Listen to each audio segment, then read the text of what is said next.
Every culture that has ever looked up at the night sky has understood in some intuitive way that stars are not permanent. They appear and disappear. New ones flare into visibility and old ones fade. The medieval astronomers called a suddenly appearing star a nova, a new star, because that is what it looked like. Something that was not there before was now there. But the word new was exactly wrong. What they were seeing was not a birth. It was an ending. And the ending was not what anyone expected, because nothing in ordinary experience prepares you for what a star actually does when it dies. It does not simply go out. It does not simply fade. It does something that sits at the boundary between the most violent event in the observable universe and the most precise, the most mathematically exact, the most structurally interesting transformation that matter is capable of undergoing. A star dies by becoming something that should not be able to exist, and it makes everything else in the universe possible in the process. Tonight we are going to follow a star from the moment its fuel runs out to the moment its death is complete, and the picture that emerges is one of the strangest things physics has to describe. Welcome to Dusk and Discovery. If you are new here, this is what we do. We take something vast and we look at it slowly at the pace the night allows. Subscribe if you want more nights like this. Now, let us follow a star to the end. To understand what a star does when it dies, you first need a clear picture of what a star is doing while it lives. Not the surface-level description of a giant ball of hot gas, which is accurate but not useful, but the physical picture of what is actually happening in the interior that makes the star stable and bright for billions of years. And that, when it stops happening, sets off the cascade of events we call stellar death. A star is a gravitational engine running against itself.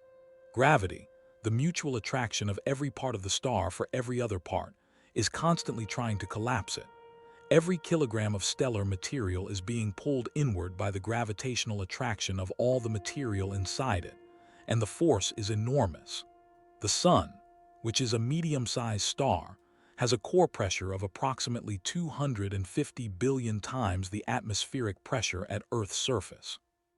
The material in the Sun's core is being squeezed by the weight of the entire star above it, squeezed to densities more than 100 times the density of water and temperatures of roughly 15 million degrees Kelvin. Under these conditions, something happens that does not happen anywhere else in ordinary experience. Atomic nuclei, stripped of their electrons by the extreme temperature and moving at extraordinary speeds, collide with enough energy to overcome their mutual electrical repulsion and fuse together. This is nuclear fusion, and the energy it releases is what holds the star up. The fusion releases energy because the mass of the products is slightly less than the mass of the reactants. When four hydrogen nuclei, four protons, fuse to form one helium nucleus, the helium nucleus has a mass that is about 0.7% less than the total mass of the four protons that went into making it. That missing mass has been converted to energy according to Einstein's equation, E equals mc squared, and because the speed of light is very large, a tiny amount of missing mass produces an enormous amount of energy. The Sun converts approximately 4 million tons of its mass into energy every second through this process. It has been doing this for 4.5 billion years. It will continue doing it for approximately another 5 billion years. The total mass of the Sun is large enough that it can sustain this rate of consumption for 10 billion years total without exhausting itself, and the energy released by the conversion is precisely enough to counteract the gravitational pressure trying to collapse it. This balance between the outward pressure of the energy released by fusion and the inward pull of gravity is called hydrostatic equilibrium, and it is the defining characteristic of a star on the main sequence, the long stable phase of stellar life during which it burns hydrogen in its core.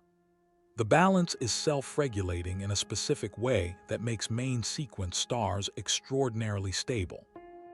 If the core gets slightly hotter, the fusion rate increases, more energy is released, the outward pressure increases, the core expands slightly, the density and temperature drop, and the fusion rate returns to the equilibrium value. If the core gets slightly cooler, the fusion rate decreases. The outward pressure drops, gravity wins slightly, the core contracts, the density and temperature rise, and the fusion rate returns to the equilibrium value.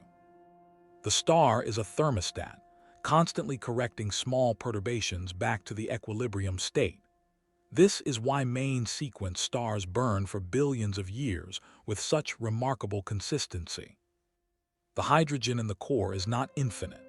Over billions of years, the fusion reactions convert hydrogen nuclei into helium nuclei, and the helium accumulates in the core like ash from a slow fire.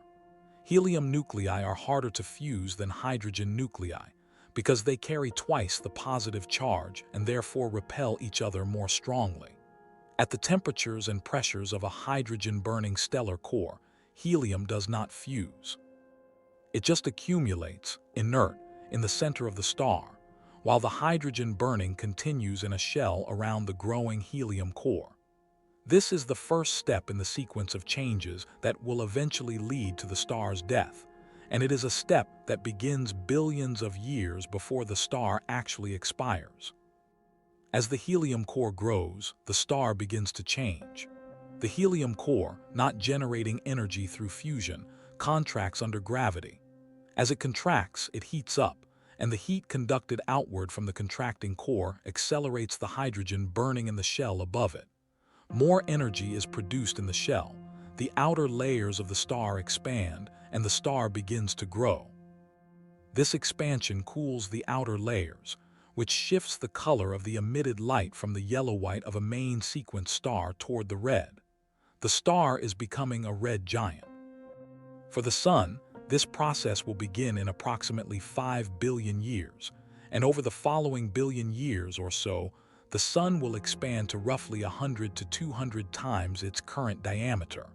It will swallow Mercury and Venus. Whether it swallows Earth is uncertain. The expansion of the Sun will be accompanied by an increase in its luminosity, and the increased radiation will heat the Earth's surface to temperatures incompatible with liquid water long before the physical expansion of the Sun reaches Earth's orbit. By the time the Sun's outer edge actually approaches Earth, the question of Earth's habitability will have been settled for hundreds of millions of years. But the expansion into a red giant is not the end. It is a transition to the next phase of the nuclear burning sequence, and understanding this phase requires understanding something about the physics of matter under extreme conditions that is not intuitive from everyday experience.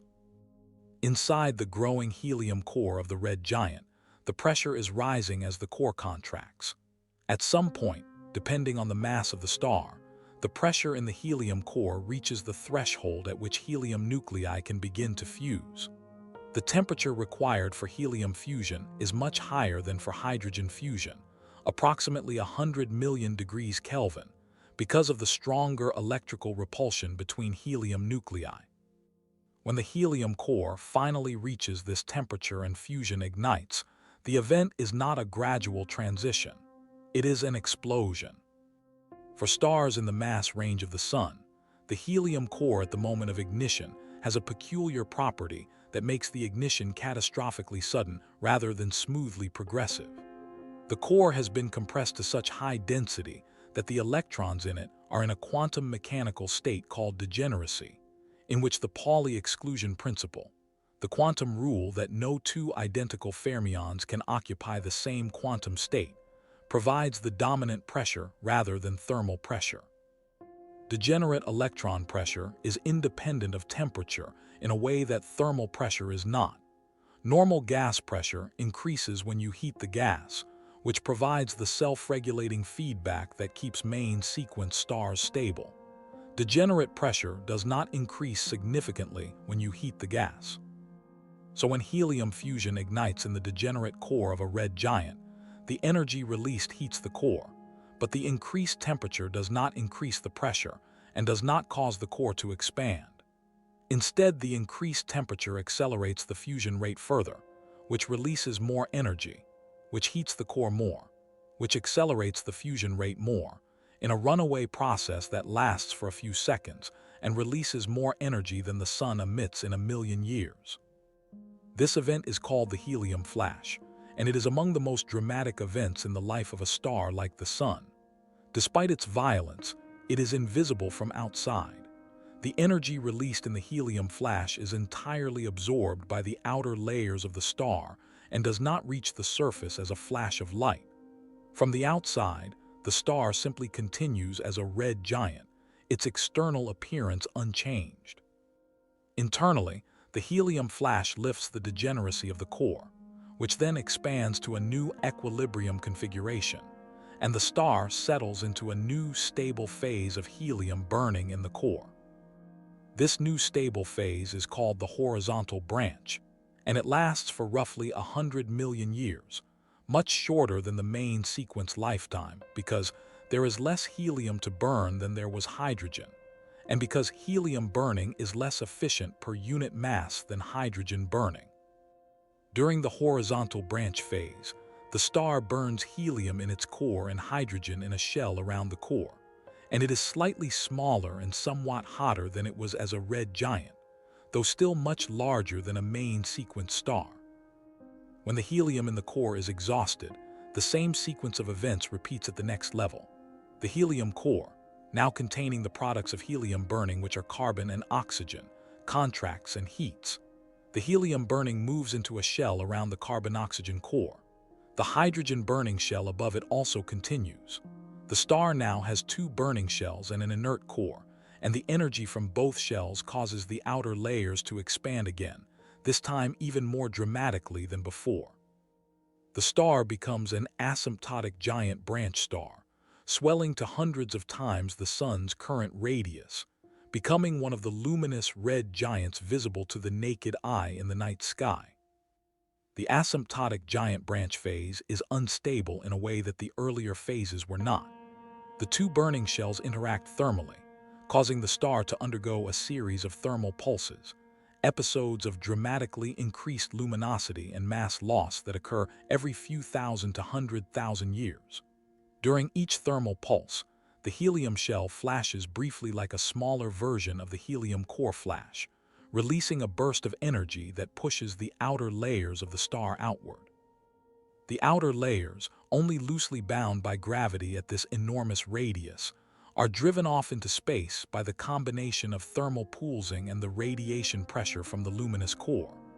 The star is literally shedding its outer skin, layer by layer, pulse by pulse, over a period of perhaps 1,000,000 years. The material shed during the asymptotic giant branch phase forms a shell of gas and dust surrounding the dying star, expanding outward into the interstellar medium. This shell is called a planetary nebula, a term coined by William Herschel in the 18th century because the objects looked planet-like through the telescopes of his era. The name has nothing to do with planets. A planetary nebula is the expelled outer layers of a dying star, illuminated by the ultraviolet radiation of the hot stellar remnant at its center. Planetary nebulae are among the most visually spectacular objects in astronomy. The Hubble Space Telescope and now the James Webb have produced images of planetary nebulae that are breathtaking in their color and geometric complexity, symmetric rings and bipolar jets, and nested shells of glowing gas in greens and blues and reds produced by different atomic transitions in different elements. The visual complexity of planetary nebulae reflects the complex dynamics of the mass loss process, the interaction of fast winds from the hot central star with slower winds from earlier in the giant phase, the magnetic field geometry of the dying star, and the presence or absence of a binary companion that can shape the nebula asymmetrically. What is left at the center of the planetary nebula after the outer layers have been expelled is the stellar remnant, the object that the dying star leaves behind. For a star in the mass range of the Sun, this remnant is a white dwarf. A white dwarf is the exposed core of the former red giant, the carbon and oxygen core that was the product of helium burning, stripped of its outer layers by the mass loss during the asymptotic giant branch phase. It is a dense, hot object roughly the size of the Earth, but containing roughly the mass of the Sun. Its density is approximately 1,000,000 times the density of water. A teaspoon of white dwarf material would weigh roughly 5 tons on Earth's surface. The white dwarf is not undergoing fusion. It has no nuclear fuel left to burn.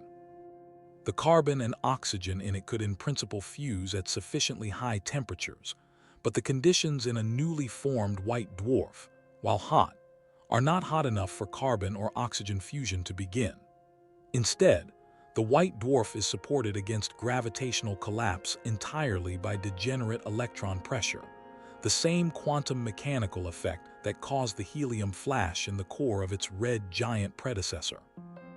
The Pauli exclusion principle prevents the electrons from occupying the same quantum state, and the resistance to compression provided by this quantum pressure is sufficient to hold up the weight of a solar mass of material indefinitely, without any energy source.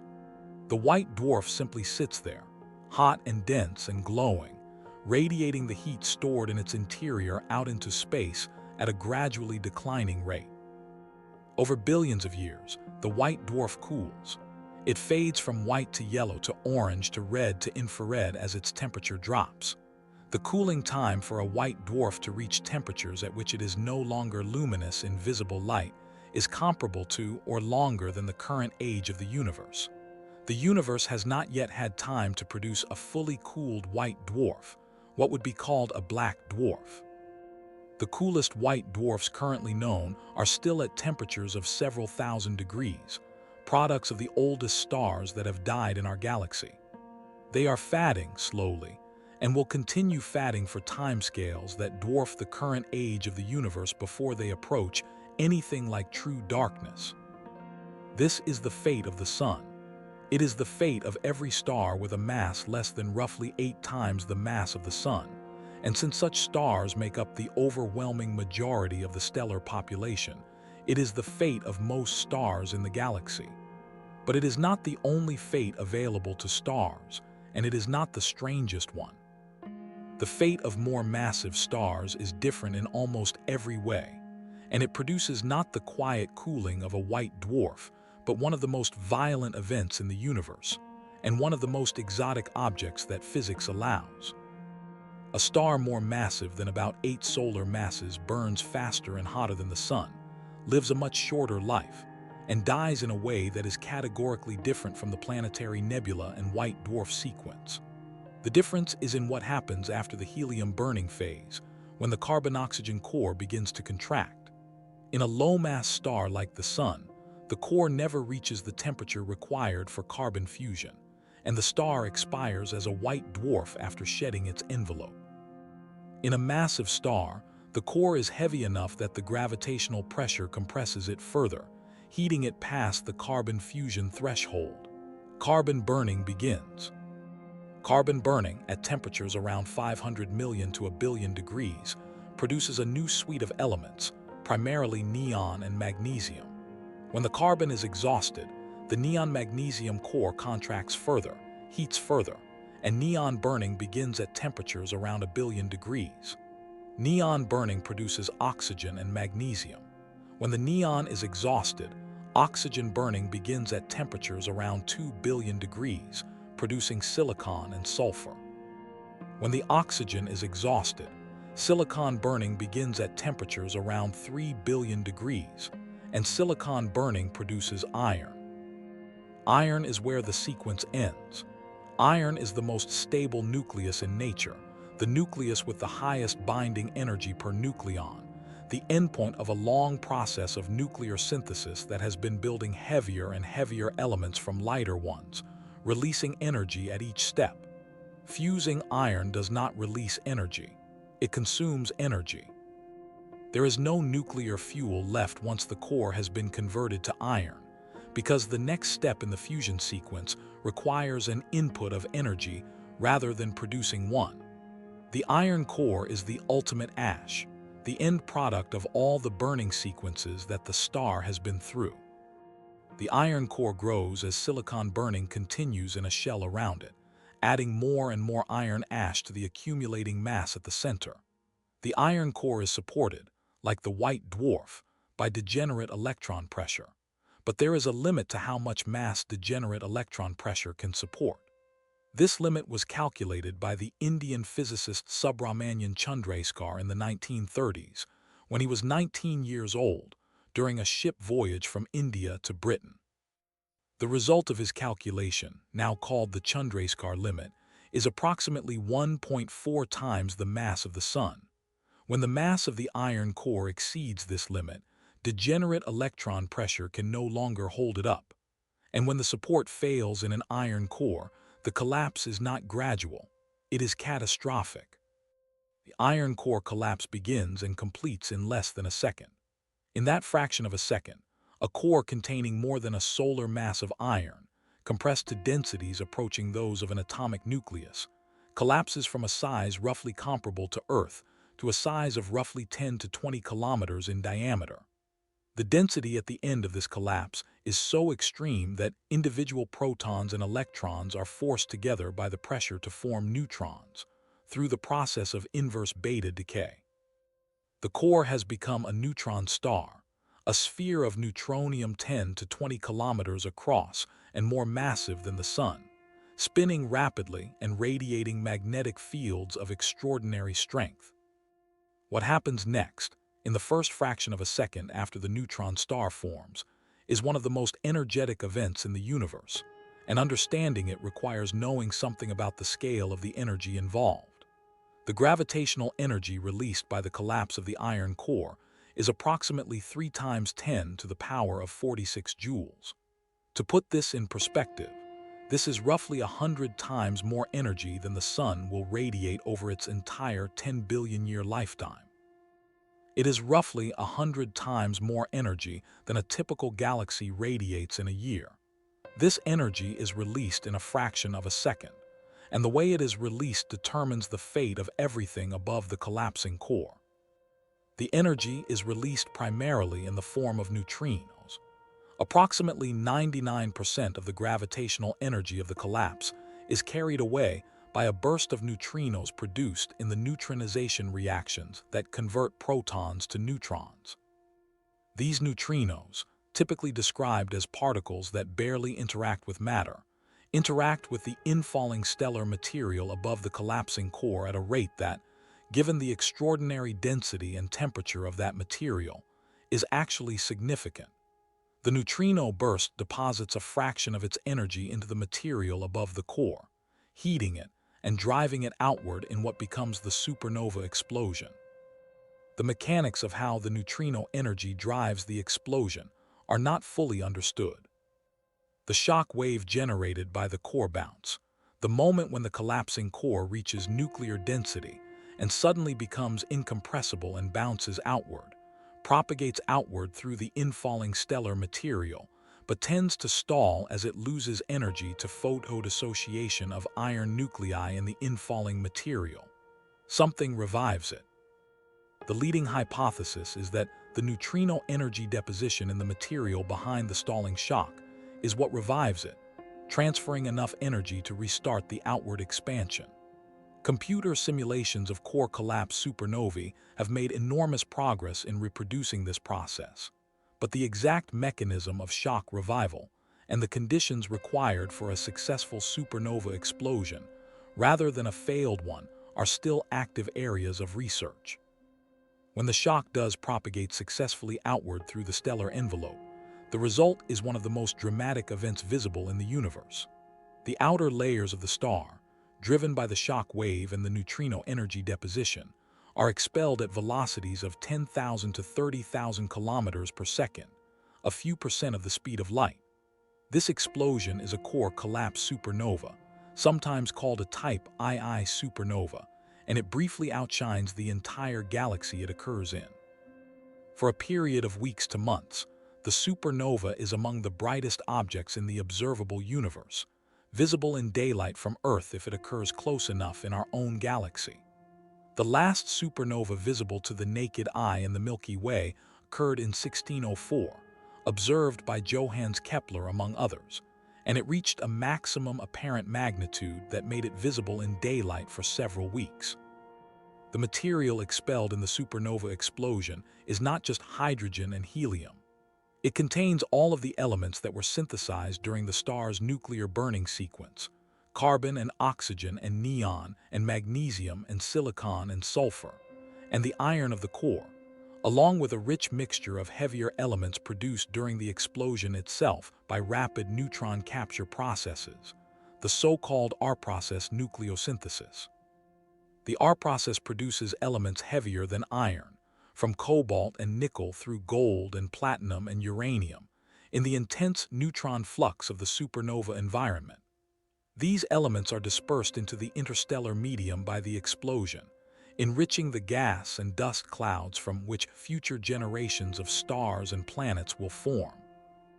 This is the process by which virtually every element heavier than hydrogen and helium that exists in your body was made: the carbon in your DNA, the oxygen in the water that makes up the majority of your mass, the iron in your blood, the calcium in your bones, the phosphorus in the ATP that powers every cell.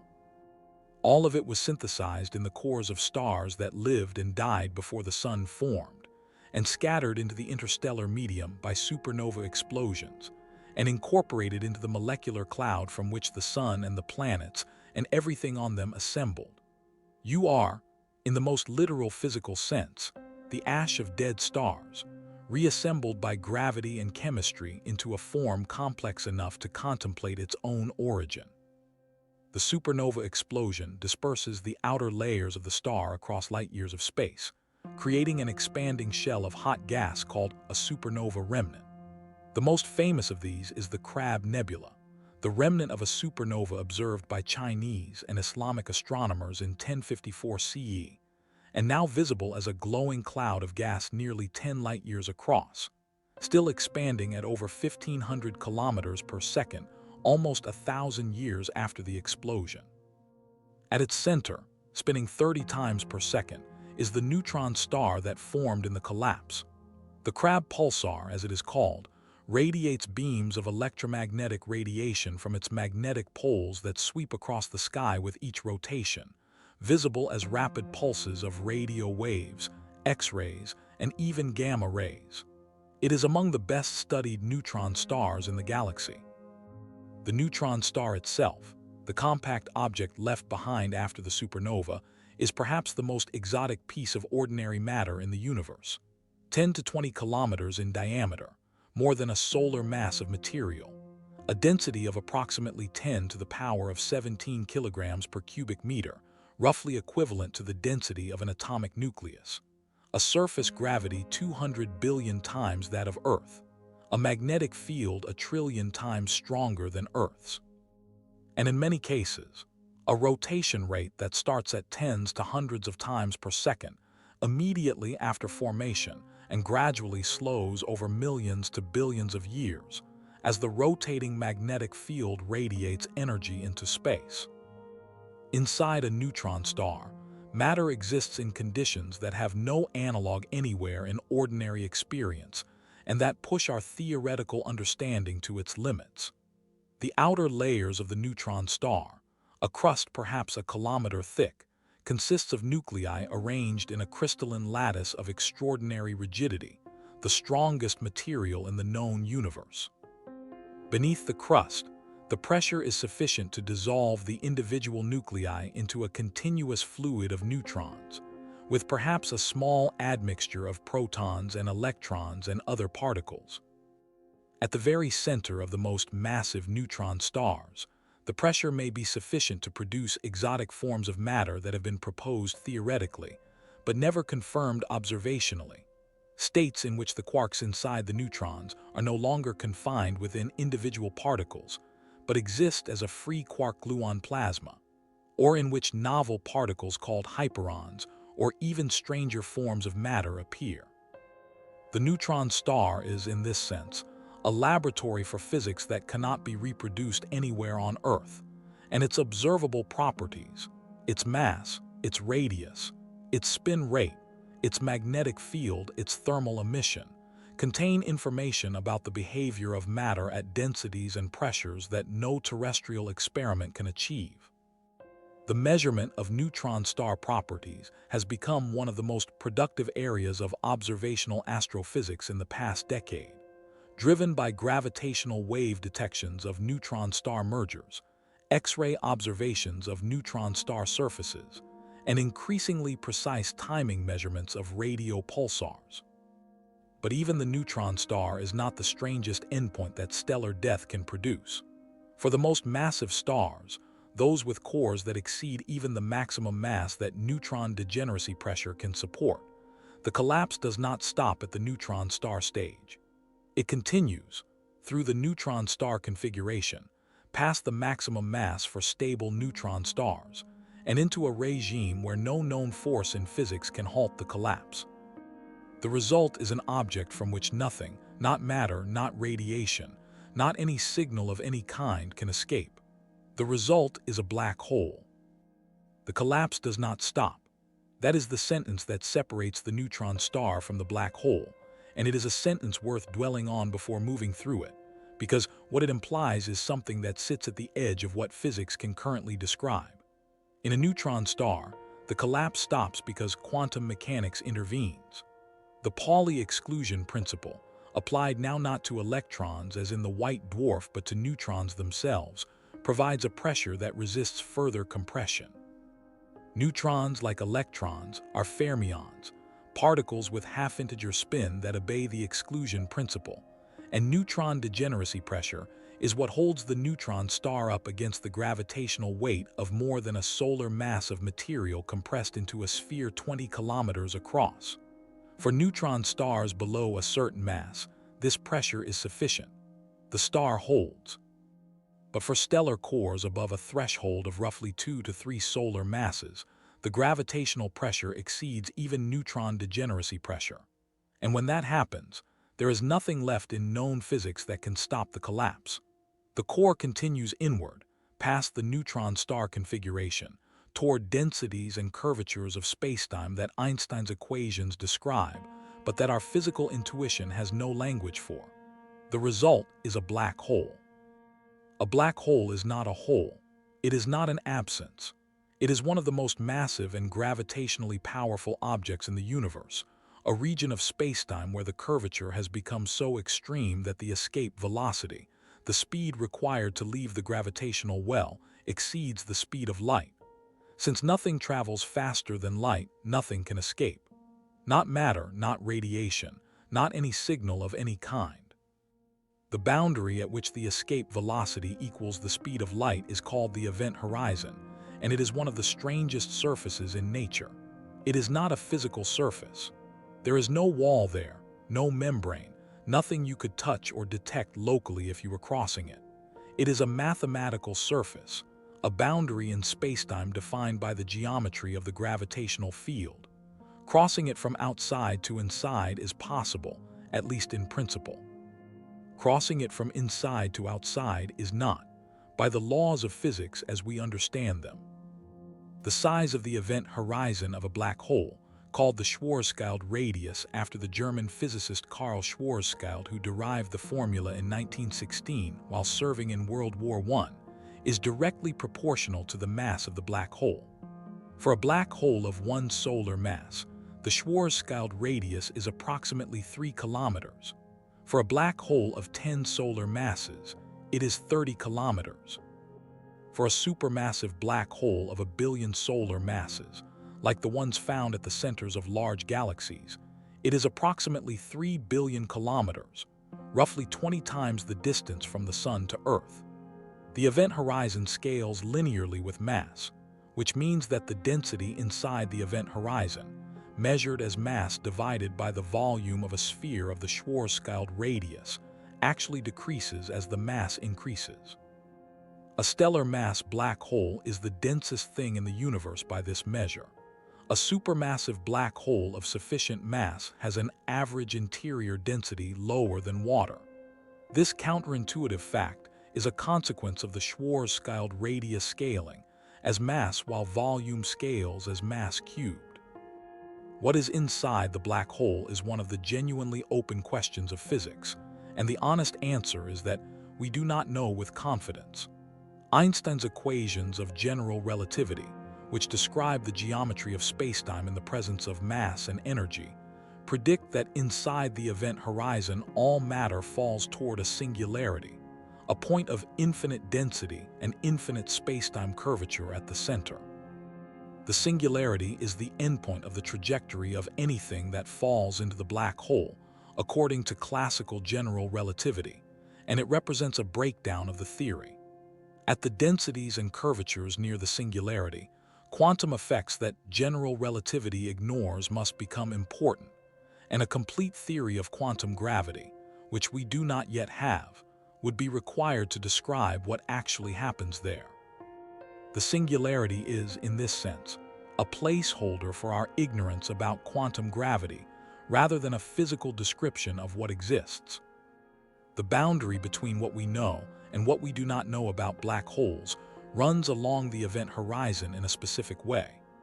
Outside the event horizon, general relativity makes predictions that have been tested and confirmed with extraordinary precision, including the bending of light by gravity, the slowing of time in gravitational fields, the orbital dynamics of objects near the black hole, and the gravitational waves produced by black hole mergers. The Event Horizon Telescope image of M87's central black hole, published in 2019, and the subsequent image of Sagittarius A star, the supermassive black hole at the center of the Milky Way, published in 2022, are direct confirmations of the predicted geometry of spacetime near a black hole's event horizon. The bright ring of emission in those images is produced by light from the hot plasma surrounding the black hole being bent by gravity into a nearly circular pattern, exactly as general relativity predicts for the geometry of spacetime near the Schwarzschild radius. Inside the event horizon, the situation is different. No observation can penetrate the horizon from outside. No signal emerges from inside to tell us what conditions are like there. Our knowledge of the interior is based entirely on theoretical extrapolation from equations that we know break down at the singularity, and on the indirect information that may be encoded in the Hawking radiation that the black hole emits at its surface. The interior of a black hole is the most physically inaccessible region in the universe, more inaccessible than the interior of a neutron star, which we can at least constrain through measurements of mass, radius, and tidal deformability in neutron star mergers. The interior of a black hole is permanently hidden from external observers by the causal structure of spacetime, a fact that has philosophical implications about the nature of physical knowledge that physicists have been wrestling with since Hawking first raised the information paradox in the 1970s. Hawking radiation, which we discussed in the context of the vacuum in a previous video, deserves more attention here in the specific context of stellar black holes and their long-term fate. In 1974, Stephen Hawking showed that black holes are not completely black. They emit a faint thermal radiation from their event horizons, produced by quantum mechanical effects near the horizon, at a temperature that is inversely proportional to the mass of the black hole. A stellar mass black hole of 10 solar masses has a Hawking temperature of approximately 60 billionths of a degree above absolute zero, far colder than the cosmic microwave background radiation that fills all of space. Since the black hole is colder than its environment, it absorbs more radiation than it emits, and its mass actually increases over time rather than decreasing. Hawking radiation only becomes the dominant effect when the black hole has cooled and shrunk to a mass much smaller than the initial stellar mass, which takes an incomprehensibly long time, on the order of 10 to the power of 67 years for a 10 solar mass black hole. The implications of Hawking radiation extend well beyond the fate of individual black holes. Hawking's calculations showed that the radiation emitted by the black hole is thermal, meaning it carries no information about what fell into the black hole. A black hole formed from the collapse of a massive star emits exactly the same Hawking radiation as a black hole of the same mass formed from any other material. If the radiation carries no information and the black hole eventually evaporates completely. Then the information about what originally formed the black hole appears to be lost permanently. This is the black hole information paradox, and it is one of the deepest unsolved problems in theoretical physics. It is a paradox because quantum mechanics requires that information is never destroyed, that the quantum state of any system evolves in a way that is, in principle, reversible and information-preserving. If black holes destroy information, quantum mechanics is violated. If they do not, the information must be encoded somewhere in the Hawking radiation, in a way that Hawking's original calculation missed, and the correction required would require a modification of either quantum mechanics or general relativity, or both, at the level of their foundations. The information paradox has generated an enormous amount of theoretical work over the past 50 years, including the development of the holographic principle and the AD-SCFT correspondence that we discussed in the vacuum episode. The current consensus, to the extent that there is one, is that information is preserved and is encoded in the Hawking radiation in a subtle way that the semi-classical calculation misses, but a complete and explicit demonstration of how this works has not been achieved. The paradox remains open and is the subject of active research at the frontier of quantum gravity. The formation of black holes through the collapse of massive stellar cores is one pathway to black hole formation, but it is not the only one. Another pathway, and one that has become directly observationally accessible in the past decade through gravitational wave astronomy, is the merger of two compact objects, either two neutron stars, two black holes, or a neutron star and a black hole. When two compact objects orbit each other in a close binary system, they radiate gravitational waves, losing orbital energy in the process. As they lose energy, their orbit shrinks and they spiral toward each other, orbiting faster and faster as the separation decreases. This in-spiral process produces a gravitational wave signal whose frequency and amplitude increase continuously over time, a characteristic chirp that was the first signal detected by the LIGO observatory in September 2015. The first LIGO detection, designated GW150914, was the merger of two black holes with masses of approximately 29 and 36 solar masses, located approximately 1.3 billion light-years from Earth. The merger produced a final black hole of approximately 62 solar masses, with the remaining 3 solar masses of mass energy radiated as gravitational waves in a fraction of a second. The peak gravitational wave luminosity of this event was approximately 3.6 times 10 to the power of 49 watts, more than the combined electromagnetic luminosity of all the stars in the observable universe at that moment. This power was radiated not as light or any other electromagnetic wave, but as ripples in the fabric of spacetime, detectable by instruments of extraordinary sensitivity, but otherwise passing through everything without interaction. Since 2015, LIGO and its partner detector Virgo in Italy, joined more recently by KAGRA in Japan, have detected dozens of binary compact object mergers, including black hole mergers of various masses, neutron star mergers, and likely neutron star-black hole mergers. The catalog of gravitational wave events has become a new window on the universe, revealing a population of compact objects and merger events that was entirely invisible before gravitational wave astronomy became possible. Among the most scientifically significant detections was GW170817, the first gravitational wave detection of a neutron star merger, observed in August 2017. GW170817 was extraordinary for multiple reasons. First, it was accompanied by a short gamma-ray burst detected by the Fermi and Integral Space telescopes approximately 2 seconds after the gravitational wave merger signal, directly confirming that short gamma-ray bursts are produced by neutron star mergers, a hypothesis that had been proposed for decades but never directly confirmed.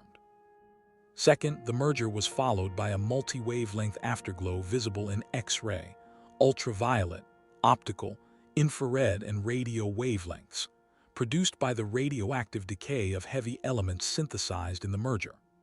This afterglow, called a kilonova, was the first direct observational confirmation that neutron star mergers are a major production site for heavy elements through the R process.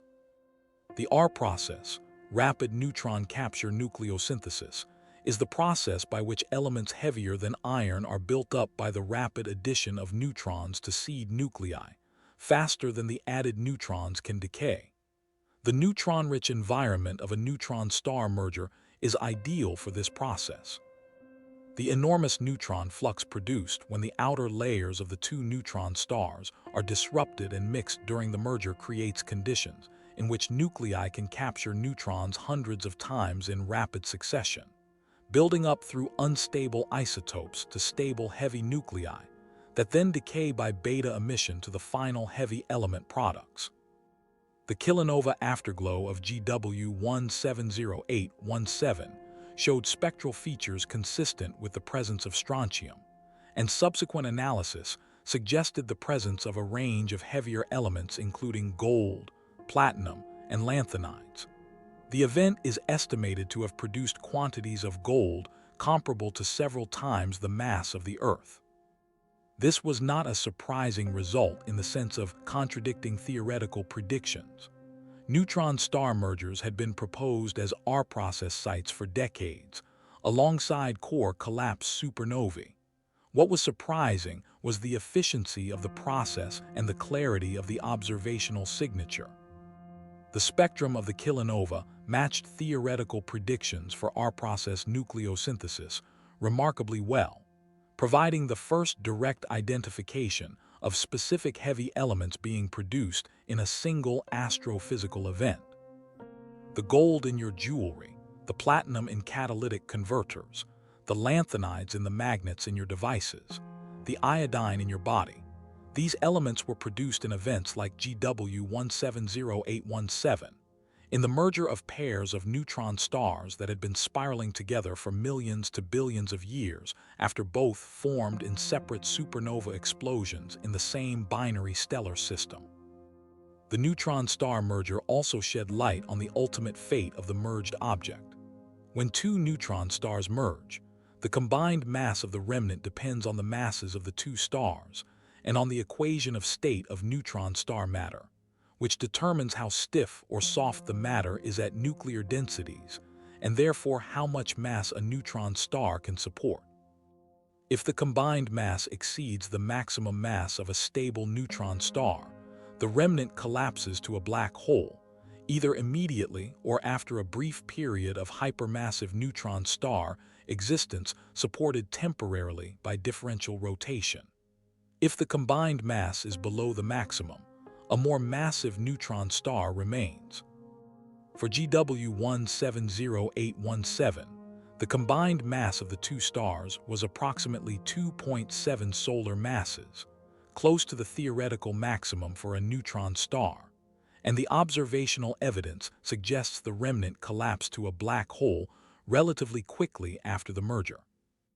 The neutron star merger therefore produced both a black hole and a cloud of heavy elements simultaneously, demonstrating the intimate connection between the strangest objects in the universe and the atoms of ordinary matter. Among the neutron stars that do not merge with companions, there is a subclass that deserves special attention because it represents the most extreme magnetic field environment in the known universe and produces phenomena that seem almost physically impossible. These are the magnetars. A magnetar is a neutron star with a magnetic field of extraordinary strength, somewhere between 10 to the power of 13 and 10 to the power of 15 Gauss, compared to a typical pulsar field of 10 to the power of 12 Gauss and the Earth's field of roughly 1 Gauss. The origin of magnetar fields is not fully understood, but is thought to involve a combination of the rapid rotation of the neutron star immediately after formation and convection in the hot neutron star interior, that amplifies the magnetic field through a dynamo process, similar to, but far more powerful than the processes that generate magnetic fields in ordinary stars and planets. A magnetar field is so strong that it would be lethal at a distance of roughly 1,000 kilometers. At the surface of the magnetar, the field is strong enough to distort the electron orbitals of atoms, making the chemistry of matter near the surface fundamentally different from ordinary chemistry. At these field strengths, the quantum mechanical effects of the magnetic field on matter are as important as the electromagnetic forces between atoms, producing exotic phases of matter that have no analog in any laboratory on Earth.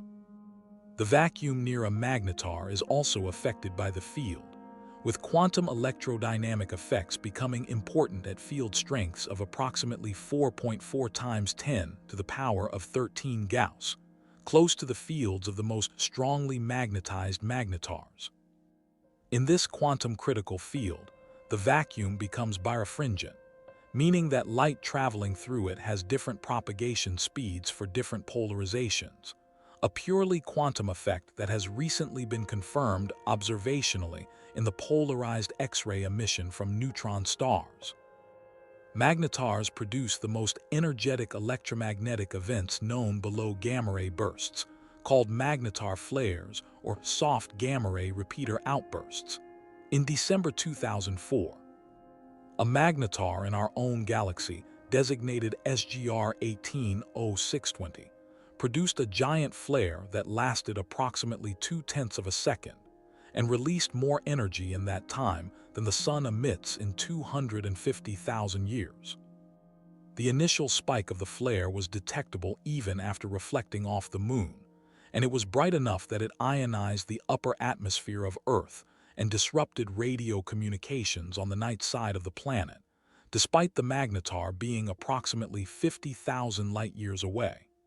Had the same event occurred within a few light-years of Earth, it would have constituted an extinction-level event. The magnetar is one of the most powerful natural phenomena in the galaxy, and it is a direct product of the death of a massive star. Returning to the full population of stellar deaths, there is a category of supernova that does not fit the standard core collapse model, and that represents one of the most spectacular and most extreme events that the death of a single star can produce. This is the parent stability supernova, and it occurs only for stars at the very top of the mass range, stars with initial masses of roughly 130 to 260 solar masses. These are among the most massive stars that can exist, objects so luminous that they approach the Eddington limit, the point at which the radiation pressure from a star's luminosity equals the gravitational force holding the outer layers in, above which the star would blow itself apart. In a parent stability supernova, the mechanism of destruction is not the collapse of an iron core, but the creation of electron-positron pairs in the core during the later stages of nuclear burning. When the core temperature reaches approximately 700 million degrees during oxygen burning, the photons in the core are energetic enough to spontaneously produce electron-positron pairs. This pair production absorbs energy from the radiation field in the core, reducing the radiation pressure that helps support the star. The reduction in pressure causes the core to contract, which increases the temperature and the rate of nuclear burning, which should produce more energy and reverse the contraction. But the pair production is so efficient at absorbing energy that the additional nuclear burning cannot compensate. The core continues to contract in a runaway process that drives explosive nuclear burning at a rate that completely disrupts the star in a few seconds. Unlike a core collapse supernova, which leaves behind a neutron star or black hole, a parent stability supernova can leave nothing behind at all. The entire star is disrupted and dispersed into the interstellar medium. The energy released is 1 to 200 times greater than a typical core collapse supernova, briefly producing an object visible across billions of light-years.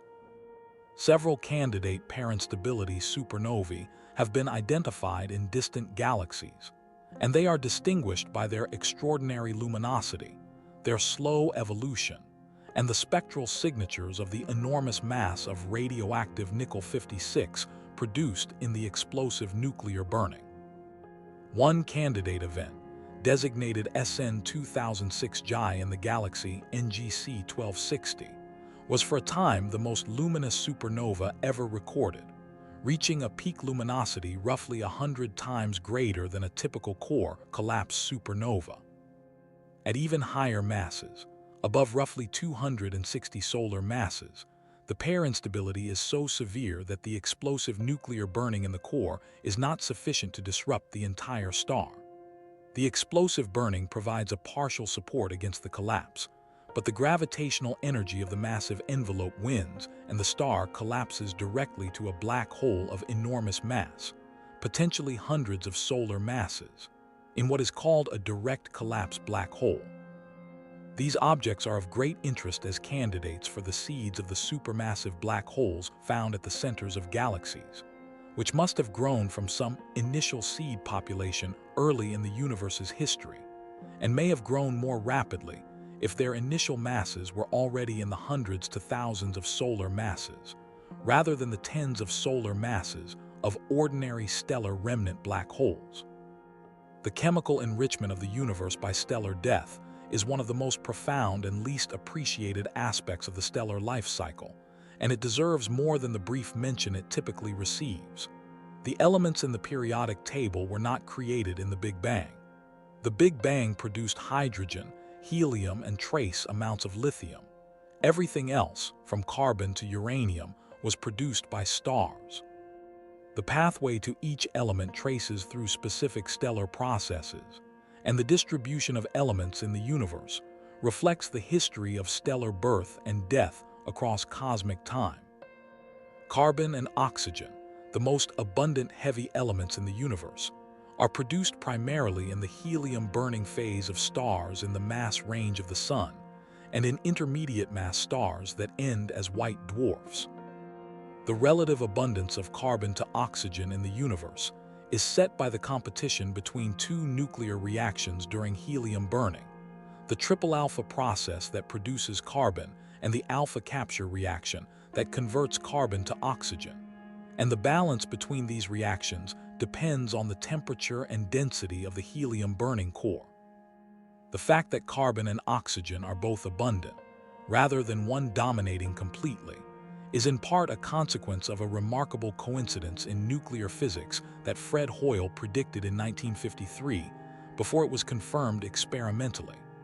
Hoyle predicted that carbon-12 must have an excited nuclear state at a specific energy, now called the Hoyle state, in order for the triple alpha process to proceed at a rate sufficient to produce the observed cosmic abundance of carbon.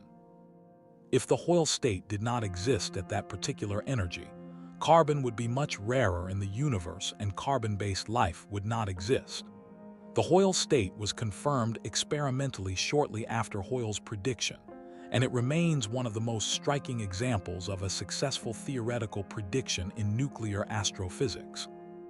The iron peak elements, chromium and manganese and iron and cobalt and nickel, are produced in the explosive nucleosynthesis of core collapse supernovae and in thermonuclear supernovae, the type of supernova that occurs when a white dwarf in a binary system accretes mass from its companion and exceeds the Chandrasekhar limit.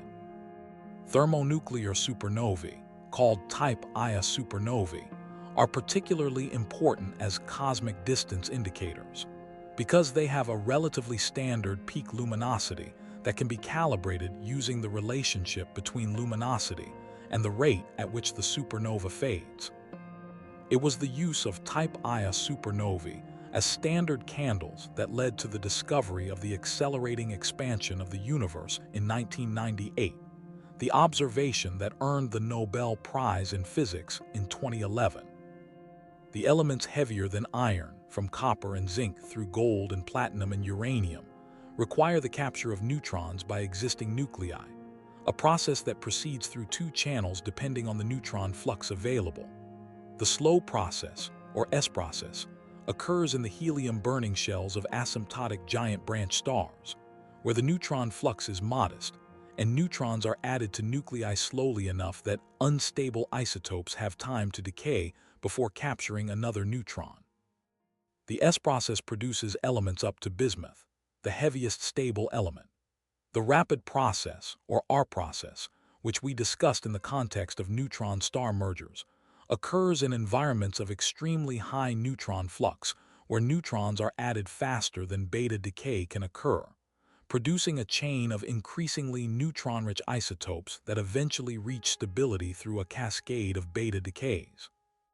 The R process produces elements heavier than bismuth, including all the naturally occurring radioactive elements and the stable heavy elements like gold and platinum. The contributions of different stellar death channels to the overall chemical inventory of the galaxy have been debated and refined over decades of theoretical and observational work. Core collapse supernovae dominate the production of elements from oxygen through the Iron Peak. Asymptotic giant branch stars and their planetary nebulae contribute significantly to carbon and nitrogen and the S process elements. Neutron star mergers contribute the R process elements. White dwarf explosions in Type Ia supernovae contribute iron and nickel. Each channel leaves a specific chemical signature in the gas it ejects, and the integrated contribution of all channels over the history of the galaxy produces the pattern of elemental abundances that we observe in the stars and the interstellar medium and in ourselves. The chemical evolution of the galaxy is therefore inseparable from its stellar death history. Every generation of stars that forms, burns, and dies enriches the interstellar medium with the products of its nuclear burning, raising the metallicity of the gas that forms the next generation. The first stars, the population III stars that formed from nearly metal-free gas in the first few 100 million years after the Big Bang, were enormously massive and luminous and short-lived, ending in supernovae that scattered the first heavy elements into the primordial hydrogen and helium. The second generation of stars, somewhat enriched, produced a new round of supernovae and asymptotic giant branch ejecta and neutron star mergers. Each generation enriched the medium further, and by the time the Sun formed 4.5 billion years ago, the interstellar medium had been enriched by at least 2 and possibly several generations of stellar death, to a metallicity that allowed the formation of rocky planets and the development of the chemistry of life. The atoms in your body have a history that stretches across the entire age of the galaxy. The carbon nucleus in one of your DNA base pairs was synthesized in the helium-burning shell of an asymptotic giant branch star that died billions of years before the Sun formed, and scattered into the interstellar medium in a planetary nebula that expanded across light years of space over millions of years, and mixed with the surrounding gas, and was incorporated into the molecular cloud that collapsed to form the Sun and the planets. The iron nucleus in one of your hemoglobin molecules was forged in the explosive nucleosynthesis of a supernova that occurred before the Sun existed, and scattered at 10,000 kilometers per second into the interstellar medium, and cooled and mixed, and eventually found its way into the solar nebula, and into the rock of the forming Earth, and into the ocean, and into the chemistry of life that evolved over 4 billion years. The gold atom in a ring or a circuit somewhere in your vicinity was probably created in a neutron star merger, one of the most violent events in the universe, and then dispersed across light years of space before eventually being incorporated into a planet. Every atom in the observable universe with an atomic number greater than 2 has passed through the interior of at least one star. Every heavy atom has been through the heat of stellar nucleosynthesis, synthesized from lighter nuclei by the energy of nuclear reactions operating at temperatures of millions to billions of degrees. Stellar death is not just the end of stars. It is the mechanism by which the universe distributes the raw materials of complexity, by which the simple hydrogen and helium of the Big Bang is transformed into the periodic table, by which the chemistry of life becomes possible. Stars are the universe's alchemists, and their deaths are the moment of transmutation, the moment when the product of billions of years of nuclear burning is released into the interstellar medium to become the material of the next generation of stars and planets and everything on them. The supernova remnant expands. This is where the story of stellar death becomes the story of everything else, because the expanding shell of gas and dust and synthesized heavy elements does not simply dilute into the interstellar medium and disappear. It interacts with it. It compresses it. It heats it and shocks it and seeds it with the chemical products of the dead star's nuclear burning. And in doing so, it participates in the ongoing process of cosmic recycling that connects every generation of stars to every previous one. The death of a star is not an ending followed by silence. It is an ending followed by a cascade of consequences that reaches forward through time in ways that are difficult to trace but impossible to overstate. The expanding shock wave of a supernova remnant travels outward at velocities of thousands to tens of thousands of kilometers per second, sweeping up the surrounding interstellar medium as it goes. The swept-up material piles up behind the shock front in a dense shell that glows brightly in X-rays and radio waves as the kinetic energy of the expansion is converted to heat and radiation. The shell continues expanding for thousands to tens of thousands of years, decelerating as it sweeps up more and more mass, until it eventually slows to the velocity of the surrounding interstellar medium and merges with it.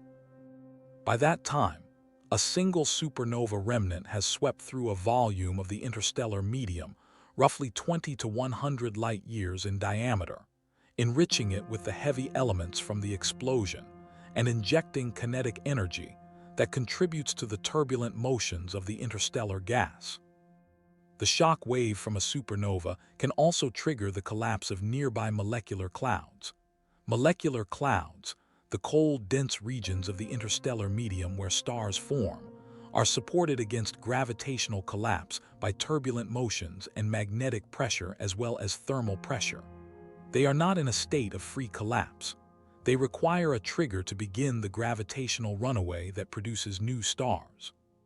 The passage of a supernova shock wave through or near a molecular cloud can provide exactly this trigger, compressing the outer layers of the cloud beyond the threshold for gravitational instability and initiating the collapse of dense clumps within it.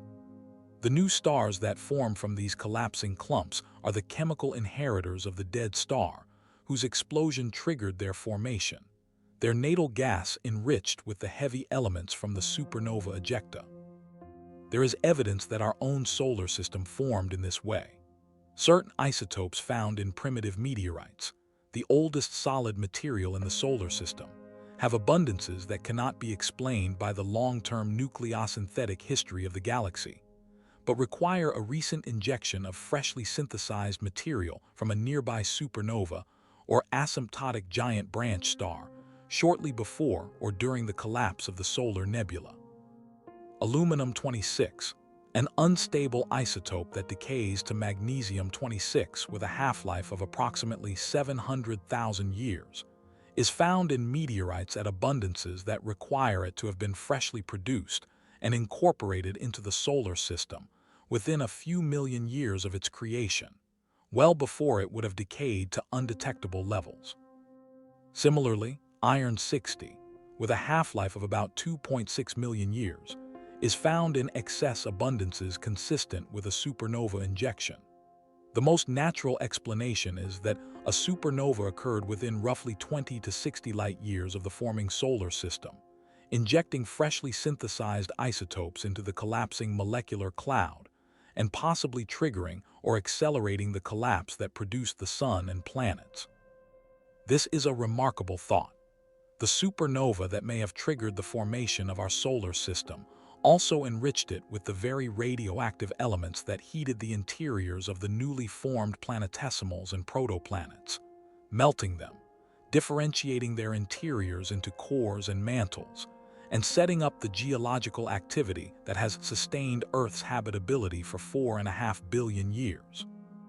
The aluminum-26 injected by the supernova decayed in the first few million years of the solar system's existence, releasing heat that drove the differentiation of the rocky bodies and determined the initial thermal state of Earth's interior. The long-lived radioactive elements injected by the same supernova, uranium and thorium and potassium-40, have been decaying in Earth's interior ever since, providing the heat source that drives plate tectonics and the magnetic dynamo. Without the supernova, or without the specific mix of radioactive elements it contributed, Earth's geological history might have been very different, and the conditions that sustain its habitability might not have developed in the same way. The connection between stellar death and planetary habitability runs even deeper than the chemical enrichment alone. The timing of stellar death in the galaxy's history determines the availability of heavy elements for planet formation, and the availability of heavy elements determines what kinds of planets can form and what their internal compositions will be. The earliest generations of stars in the galaxy, the metal-poor population II stars that formed when the interstellar medium was still nearly pristine from the Big Bang, formed in an environment with very little carbon, oxygen, silicon, or iron. Their planetary systems, if they had any, would have been very different from our own, lacking the raw materials for rocky planets with substantial silicate mantles and iron cores. As successive generations of stellar death enriched the interstellar medium, the possibilities for planetary formation expanded. Rocky planets with the chemistry required for plate tectonics and biological chemistry became possible only after the interstellar medium had been enriched by enough stellar generations to reach a sufficient metallicity. This history of chemical enrichment through stellar death is written in the stars themselves. When astronomers measure the metallicity of stars in different parts of the galaxy, and at different ages, they read a record of the accumulating contribution of stellar deaths across cosmic time. Old stars in the galactic halo and the globular clusters, formed in the early galaxy when metallicity was low, have much lower abundances of heavy elements than young stars in the disk like the Sun. The youngest stars in the galaxy, forming today in the most chemically enriched molecular clouds, have even higher metallicities than the Sun. Each successive generation of stars has been forged in a medium made richer by the deaths of the stars that came before, a chain of inheritance that runs from the first supernovae after the Big Bang to the molecular cloud that produced the Sun to the molecules in your body. The supernova remnants that dot the galaxy are the visible signatures of this ongoing enrichment process, the places where the chemical products of stellar death are being injected into the interstellar medium in real time. The Crab Nebula, the remnant of the 1054 supernova, contains in its expanding filaments the chemical products of a massive star that lived its entire life before recorded human history. Cassiopeia A supernova remnant approximately 11,000 light-years from Earth, is the remnant of a star that exploded roughly 340 years ago, and X-ray observations of it with the Chandra Space Telescope have allowed detailed mapping of the distribution of different elements in the ejecta, revealing the layered onion shell structure of the nuclear burning that the star went through before exploding. Outer layers rich in oxygen, interior layers rich in silicon and sulfur. A central region rich in iron, the chemical fingerprint of the dead star's nuclear history, preserved in the distribution of its ejecta. The neutron stars and black holes that remain at the centers of supernova remnants are the most direct observable legacies of stellar death, and they have become some of the most productive objects in observational astrophysics. The study of neutron stars in particular has opened windows into physics that cannot be accessed in any terrestrial laboratory, because the conditions in a neutron star, nuclear density under gravitational compression, are simply not reproducible on Earth. The neutron star is a natural laboratory for the physics of dense matter, and reading what it has to tell us requires understanding its observable properties in sufficient detail to constrain the equation of state, the relationship between pressure and density, of neutron star matter. The equation of state of neutron star matter is one of the central open questions in nuclear physics, and it determines the answer to a deceptively simple question. What is the maximum mass of a neutron star? If neutron star matter is stiff, meaning that it resists compression strongly and pressure increases rapidly with density, then the maximum mass is high, perhaps 2.5 or 3 solar masses. If the equation of state is soft, meaning the matter is more compressible, the maximum mass is lower, perhaps 1.8 or 2 solar masses. The maximum mass determines what happens in the aftermath of a neutron star merger. If the combined mass of the two merging stars exceeds the maximum, the remnant collapses to a black hole quickly. If it does not, a more massive neutron star persists. The maximum mass also constrains what exotic forms of matter might exist in neutron star cores, because some of the proposed exotic phases, such as quark matter, would soften the equation of state and lower the maximum mass. Observational constraints on the neutron star equation of state have come from multiple directions in recent years. The discovery of neutron stars with masses of approximately 2 solar masses, significantly higher than earlier estimates of the maximum mass, has ruled out the softest equations of state and eliminated some of the proposed exotic matter phases.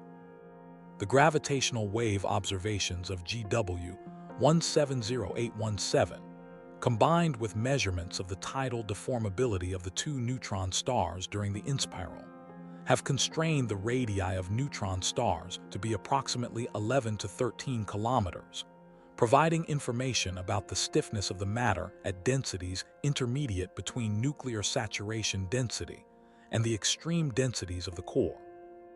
The NICER instrument on the International Space Station, which measures the X-ray pulse profiles of rotating neutron stars with millisecond precision, has produced simultaneous mass and radius measurements for several pulsars that further constrain the equation of state. The combination of these measurements from gravitational waves, X-ray timing, and radio pulsar mass measurements is gradually converging on a picture of neutron star matter that is neither the stiffest nor the softest proposed equations of state, and that may or may not include exotic phases in the densest cores. Pulsars, the rotating neutron stars that sweep beams of radio emission across the sky with extraordinary regularity, have been tools for fundamental physics experiments since their discovery by Jocelyn Bell Burnell in 1967. The regularity of pulsar timing, which rivals atomic clocks for short-term stability in the best cases, makes pulsars sensitive probes of any effect that alters the propagation time of radio waves between the pulsar and Earth. Gravitational waves passing through the galaxy stretch and compress the space between the pulsar and Earth, changing the pulse arrival times by tiny, but in principle detectable amounts. This is the principle behind pulsar timing arrays, which we discussed in the vacuum episode, and the recent detection of the gravitational wave background by multiple pulsar timing array collaborations represents one of the most significant applications of pulsar astronomy since the original discovery. Beyond their use as gravitational wave detectors, pulsars have been used to test general relativity in regimes inaccessible to any other experiment. The binary pulsar system PSR 1913+16, discovered by Russell Hulse and Joseph Taylor in 1974, provided the first indirect evidence for gravitational wave emission through the measurement of the orbital decay of the binary system, which matched the prediction of general relativity for energy loss through gravitational radiation to extraordinary precision. Hulse and Taylor received the Nobel Prize in Physics in 1993 for this discovery. The double pulsar system PSR J0 737339, in which both components of the binary are observable as pulsars, has provided tests of general relativity at a precision exceeding any other binary system, confirming the theory's predictions for gravitational redshift, orbital precession, and time dilation to better than 1 part in 10,000. The most extreme pulsars, the millisecond pulsars that spin hundreds of times per second, are believed to have been spun up by accretion of material from a companion star in a binary system, a process called recycling. The accreting material transfers angular momentum to the neutron star, spinning it up to millisecond periods over millions of years. The resulting millisecond pulsars are the most stable natural clocks in the universe, their periods changing by less than 1 part in 10 to the 15th per year in the best cases, more stable than any atomic clock ever built. They are the instruments of choice for pulsar timing arrays precisely because of this extraordinary stability, which makes the tiny perturbations from passing gravitational waves detectable against the otherwise perfect regularity of the timing signal. The population of neutron stars in the galaxy extends well beyond the pulsars that are currently detectable. A pulsar is only detectable when its radio beam sweeps past Earth, which depends on the geometry of the magnetic field axis relative to the rotation axis, and the orientation of the system relative to our line of sight. Statistical estimates suggest that for every pulsar we observe, there are roughly 100 neutron stars whose beams do not sweep past Earth and are therefore invisible to radio telescopes.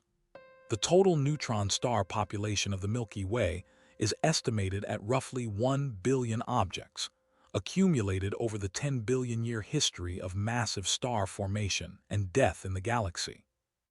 They are scattered throughout the galaxy, cooling slowly over billions of years, their magnetic fields decaying, their rotation slowing as they radiate energy into space, gradually becoming cold and dark and undetectable by any current technology.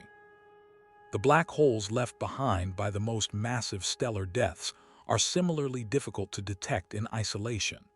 A stellar mass black hole drifting through the interstellar medium, not accreting material from a companion star, and not part of a binary system that produces detectable gravitational wave signals, is essentially invisible. It emits no light, no radio waves, nothing. It distorts the spacetime around it, bending the light of background stars as it moves through the galaxy in a phenomenon called microlensing, and several isolated stellar mass black holes have been detected or inferred through microlensing observations by the Hubble Space Telescope and the Ogle Survey. But the sample is small, the detection efficiency is low, and the total population of isolated stellar mass black holes in the galaxy is highly uncertain. Current estimates range from 10 million to 100 million, a population that is essentially invisible to current surveys, and that constitutes one of the largest reservoirs of compact matter in the Milky Way. The supermassive black holes at the centers of galaxies, which can have masses millions to billions of times that of the Sun, present a different detection challenge and a different scientific puzzle. Their masses are too large to have accumulated entirely from the mergers of stellar mass black holes over the age of the universe, given the merger rates inferred from gravitational wave observations. Some of them, the ones observed in quasars and active galactic nuclei at redshifts of 6 and above, meaning they existed when the universe was less than 1 billion years old, must have grown to billions of solar masses in a very short time by cosmic standards. The mechanisms by which supermassive black holes grow to such large masses so quickly are not fully understood. Rapid accretion at or above the Eddington rate, mergers with other massive black holes, or the direct collapse of massive gas clouds into black holes of thousands to millions of solar masses, are all proposed mechanisms, and the relative contribution of each is constrained but not determined by current observations. The next generation of instruments currently under construction or in planning will transform our understanding of stellar death and its products across all of these areas. The extremely large telescope, with its 39-meter primary mirror, will be capable of spectroscopic observations of stellar explosions and their remnants at distances and resolutions not currently accessible.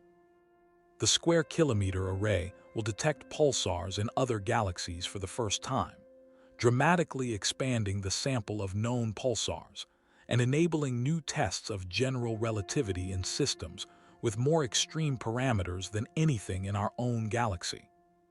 The Einstein telescope and the Cosmic Explorer proposed third-generation gravitational wave detectors with arm lengths of 10 and 40 kilometers respectively, and sensitivities far exceeding LIGO and Virgo, will detect binary compact object mergers throughout the observable universe, mapping the population of neutron stars and black holes and their merger rates across cosmic time.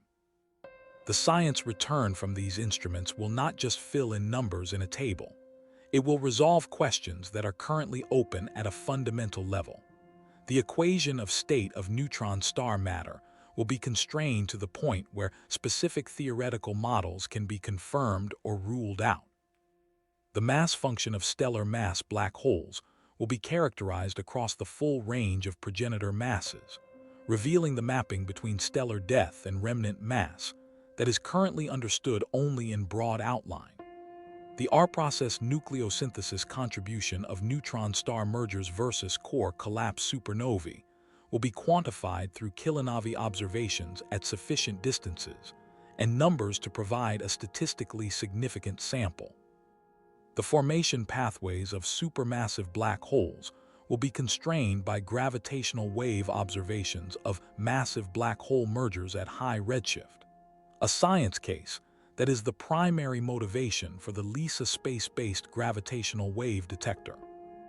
What unites all of these observational programs is a recognition that stellar death is not a peripheral topic in astrophysics, but a central one, connected to the formation of stars and planets, to the chemical evolution of the galaxy, to the physics of matter at densities beyond what any laboratory can achieve, to the behavior of spacetime under conditions that test general relativity to its limits, and to the question of what the universe is made of and where that material came from. The objects that stellar death produces, white dwarfs and neutron stars and black holes and supernova remnants and planetary nebulae and kilonovae, are not the dusty artifacts of a completed process.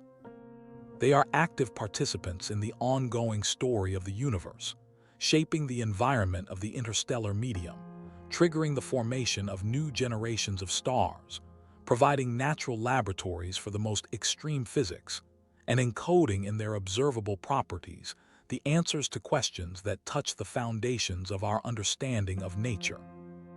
There is a quality to the study of stellar death that is different from the study of most other topics in astronomy, and it has to do with the scales of the phenomena involved. When we discuss the large-scale structure of the universe, the cosmic web and the superclusters and the voids, the scale is so large and the timescale so long that the connection to anything human is tenuous. When we discuss the quantum vacuum and the nature of spacetime at the Planck scale, the scale is so small and the physics so removed from ordinary experience that the connection to anything tangible is similarly indirect. But stellar death operates at scales that connect directly to the most immediate facts of existence. The atoms in your body, the iron in your blood, the calcium in your bones, the carbon in your molecules. These are not abstractions. They are the products of specific nuclear reactions in specific types of stars that lived and died at specific times in the galaxy's history. And they are in your body right now, because the deaths of those stars scattered their contents across the interstellar medium in events that we understand in remarkable detail. The connection is not just chemical, it is also energetic. The radioactive heat from aluminum-26 and other short-lived isotopes injected by the nearby supernova that may have triggered the solar system's formation drove the early differentiation of the planetesimals that built Earth. The long-lived radioactive decay of uranium and thorium and potassium has been heating Earth's interior for 4.5 billion years, driving the plate tectonics that recycles carbon and regulates the climate and maintains the habitability of the surface. The iron in Earth's core, the product of differentiation driven by that early radioactive heat, generates the magnetic dynamo that shields the surface from the solar wind. The entire chain of physical processes that makes Earth habitable and that has sustained the conditions for life for 4 billion years runs back, through multiple steps, to the deaths of stars that happened before the sun existed. You are here, in the most specific physical sense, because of stellar death, not just in the poetic sense that the atoms in your body came from stars, in the direct causal sense that the specific supernova whose ejecta seeded the solar nebula and possibly triggered its collapse set the initial conditions for Earth's geological and habitability history. The connection between stellar death and your existence is not a metaphor. It is a causal chain, traceable in principle through the physics and the chemistry and the geology, from the moment of the supernova to the moment of tonight. This is not a comfortable thought in the conventional sense, because it removes the comfort of imagining that you are here for reasons that are personal or intended or specially arranged.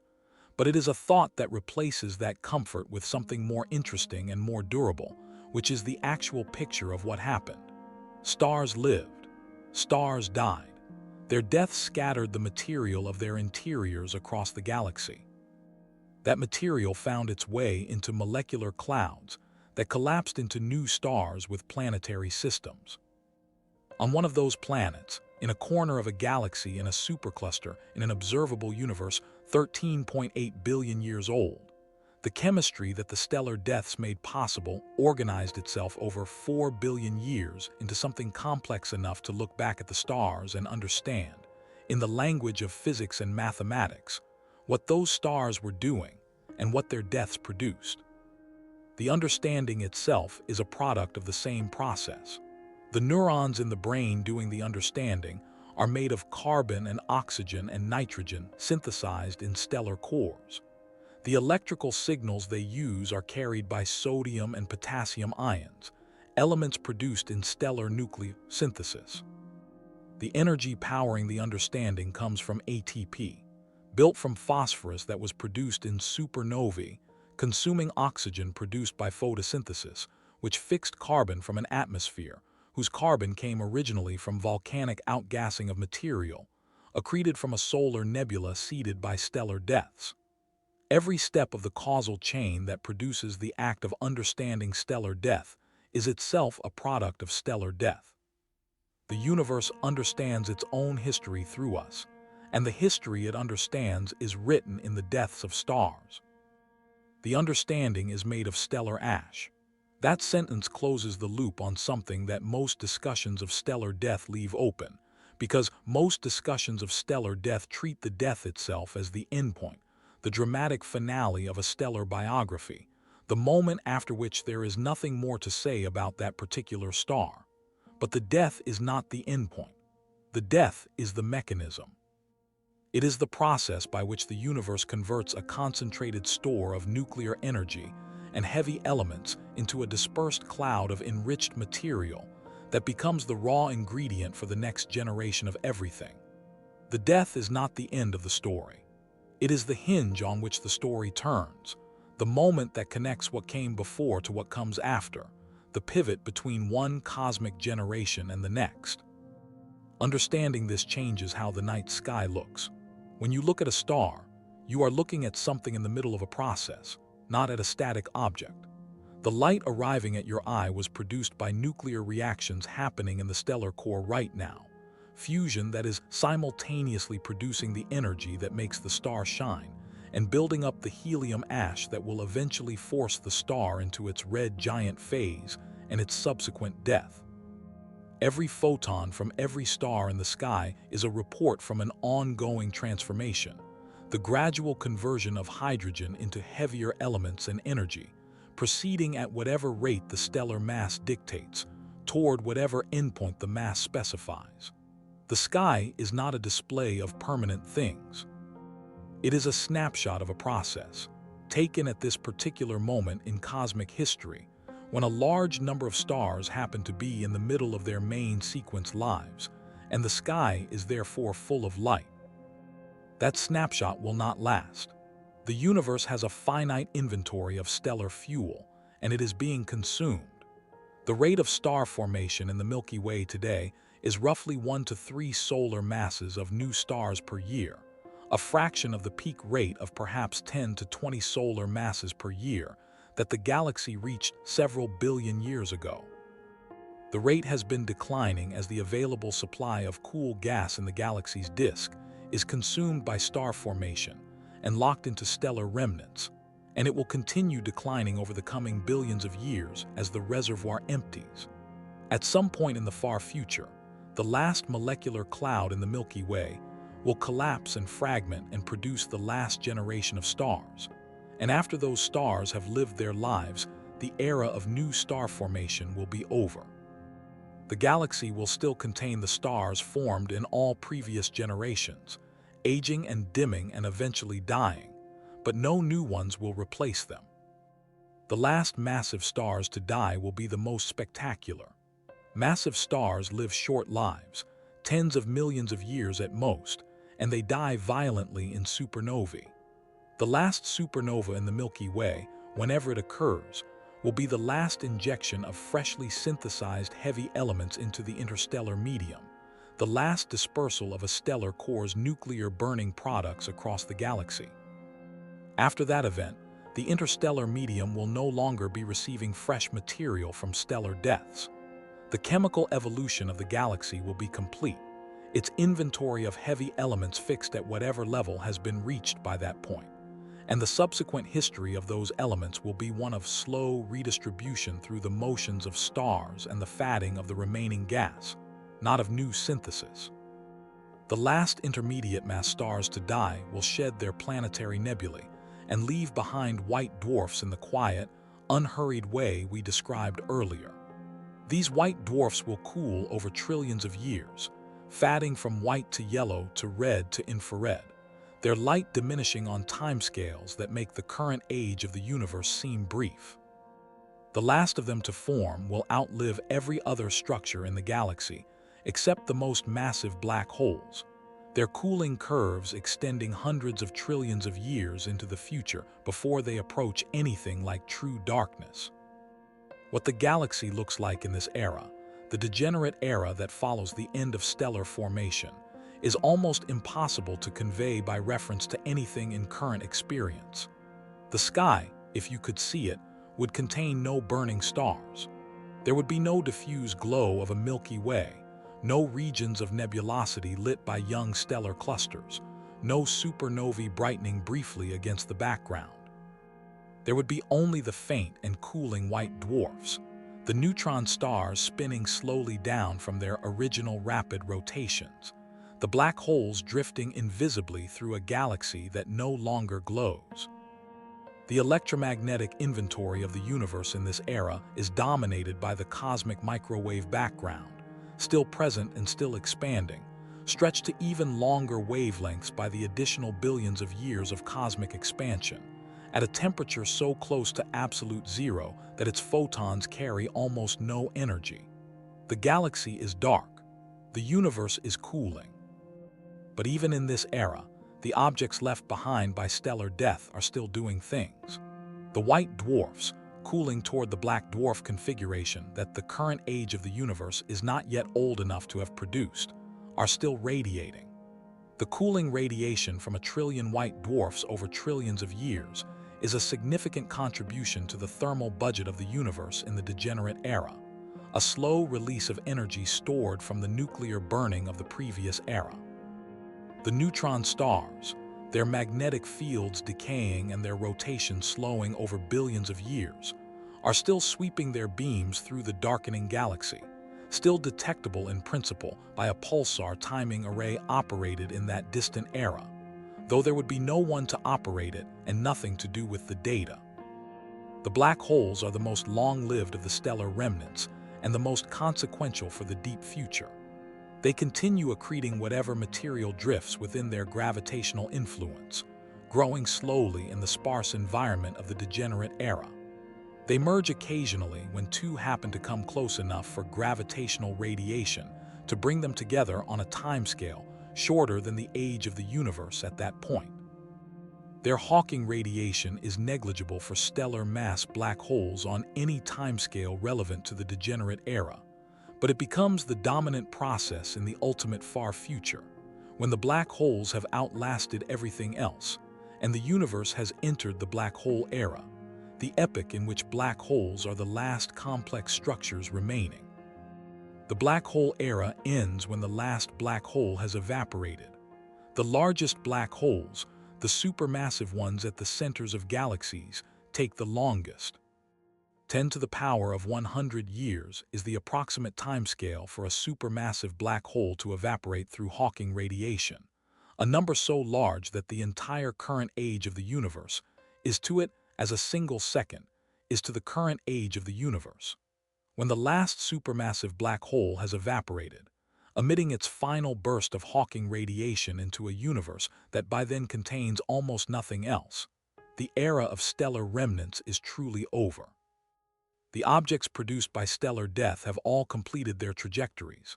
There are no more white dwarfs, no more neutron stars, no more black holes.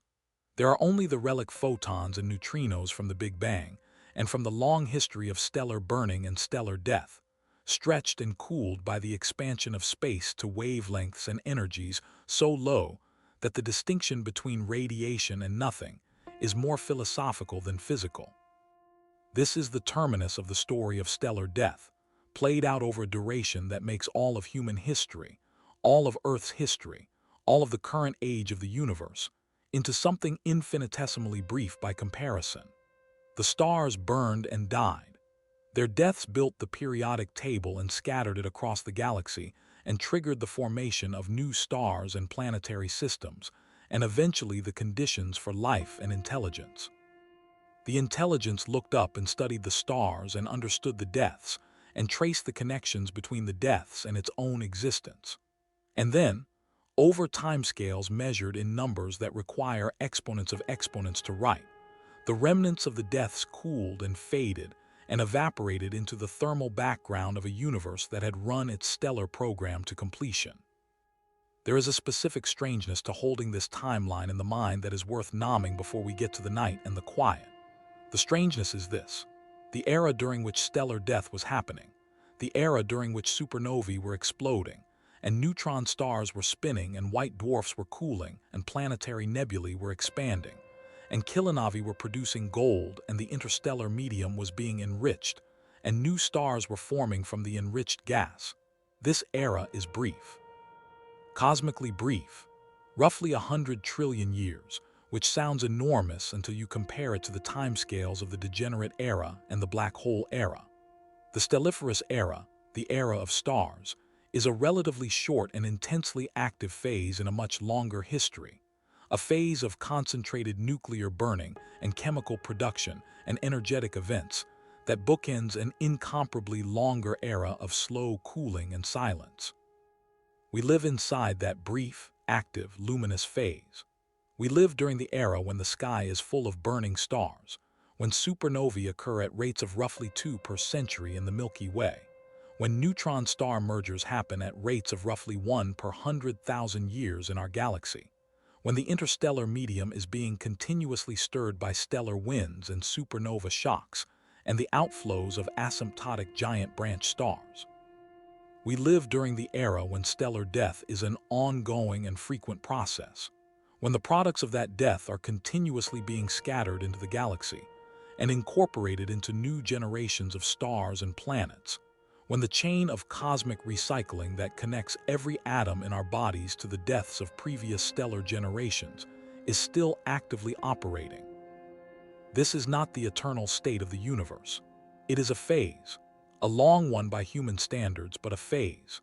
The universe before this phase was different, dominated by radiation, and then by matter in a state too hot and uniform for stars to form. The universe after this phase will be different, dominated by the cooling remnants of stars, and eventually by the long silence of maximum entropy. The stelliferous era is the middle chapter, the chapter in which the universe is most interesting from the perspective of chemistry and biology and the emergence of complexity. And we are embedded in it at a moment when it has been running for roughly 13 billion years and has roughly 87 trillion years remaining. The perspective this gives on stellar death is a double one. On the one hand, each stellar death is an event in its own right, a specific transformation of a specific star, happening at a specific time and place, producing specific objects and specific chemistry and specific consequences for the surrounding interstellar medium. On the other hand, each stellar death is a moment in an ongoing process, one contribution to the accumulated history of stellar evolution and chemical enrichment that has been building since the first stars died in the early universe and will continue until the last stars die in the far future. The individual and the cosmic are both present in every supernova, every white dwarf formation, every neutron star birth. The sun will die. It is worth saying this plainly before the night ends, because it is the most personally immediate implication of everything we have discussed.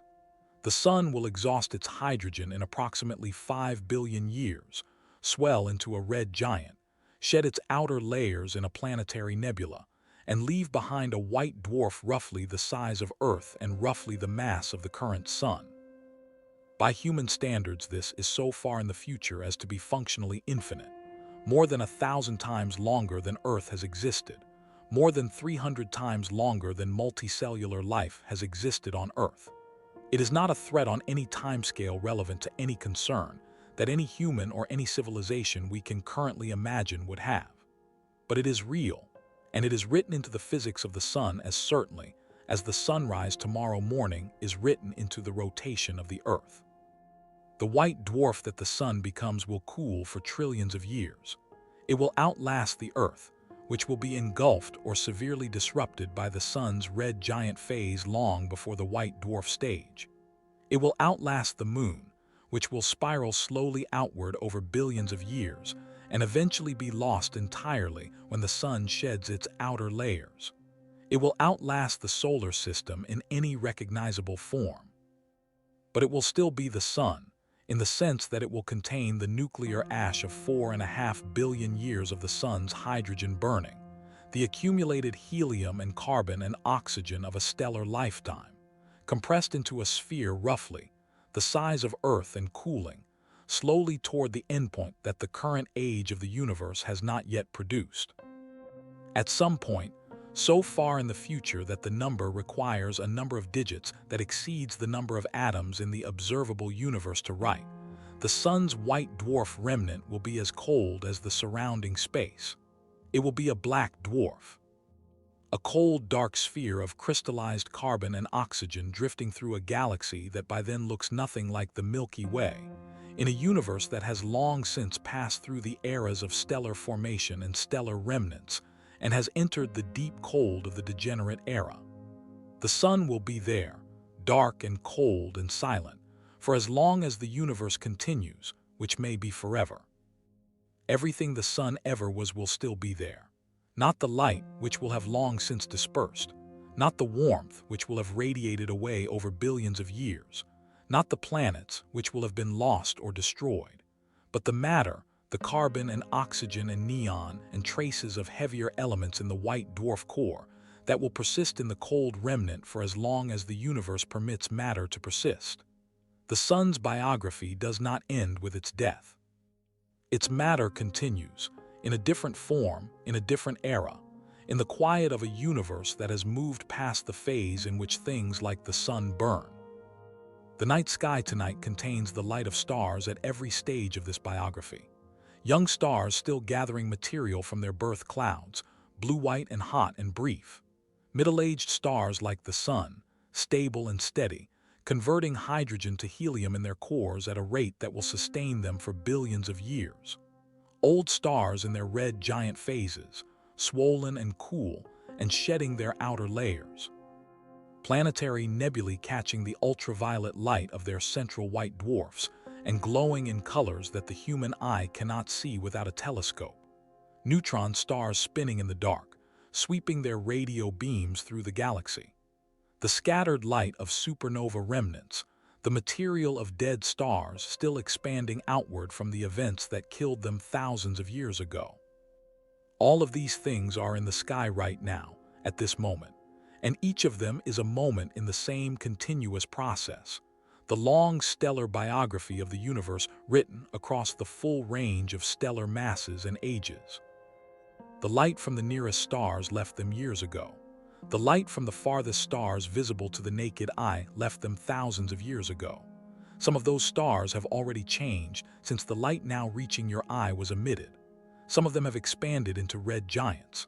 Some of them have already shed their planetary nebulae and left white dwarfs cooling in their place. Some of them, the most massive ones, may have already exploded in supernovae whose light has not yet reached us. You are looking at a sky full of events that have already happened but have not yet arrived. The stars are reporting from the past. The universe is always late news.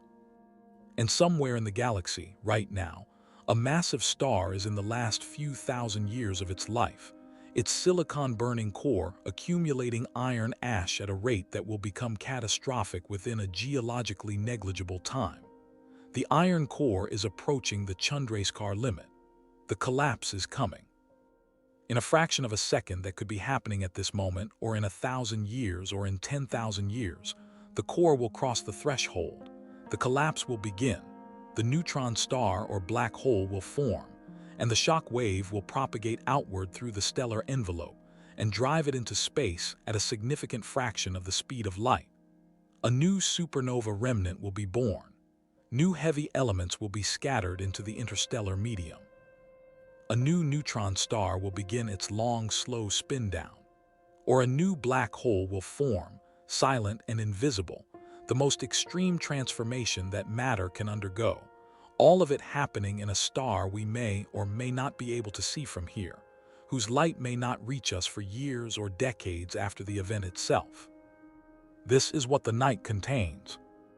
Not just the light of stars that are burning quietly in their long, stable phases, but the imminent deaths of massive stars approaching their endpoints, the ongoing cooling of white dwarfs formed millions of years ago, the spinning of neutron stars whose magnetic field lines sweep through the galaxy in beams we have been monitoring and timing for decades, the merging of black holes in binary systems that were set on their collision course by the dynamics of their formation billions of years ago. The night sky is not quiet. It is a record of extraordinary violence and transformation, the ongoing death and rebirth of matter at scales that make every human category of large and violent seem quaint. And it made you, not as a side effect, not incidentally, but directly and causally and in detail. The specific mix of elements in your body reflects the specific history of stellar deaths that occurred in this part of the galaxy over the past 10 billion years. The radioactive heating that made Earth geologically active reflects the specific supernova that injected aluminum-26 into the solar nebula 4.5 billion years ago. The magnetic field that shields the surface reflects the iron core that heating differentiated. The plate tectonics that regulates the climate reflects the geological activity that the radioactive heat drives. The life that evolved in the stable conditions those plate tectonics maintain reflects 4 billion years of biology operating in a habitable environment that stellar death made possible. The stars did not die so that you could exist. The stars died because they ran out of fuel and the physics took its course, and the consequences of those deaths cascaded through the interstellar medium and the history of star formation and the formation of this solar system and the geological history of this planet to produce, among other things, the conditions in which you exist. The causation is real. The intention is not there. The result is you, tonight, aware of the process, looking up at the stars that are still in the middle of it, knowing what they are doing and what they will do and what their deaths will produce. That is the stranger thing than the dying. Not that stars die, but that their dying produce something that knows they die, and knows why, and can sit with the knowing in the dark and find it, if not comfortable exactly, then at least large enough to hold whatever the day left behind. Thank you for spending these hours with the stars and what they do at the end. This is Dusk and Discovery. If this is the kind of night you want to come back to, subscribe. Sleep well. So I hope you are still in this channel watching this video and hope you like this video too. If you have any suggestions uh, or anything you'd like to see on this channel, you can comment down below. and thank you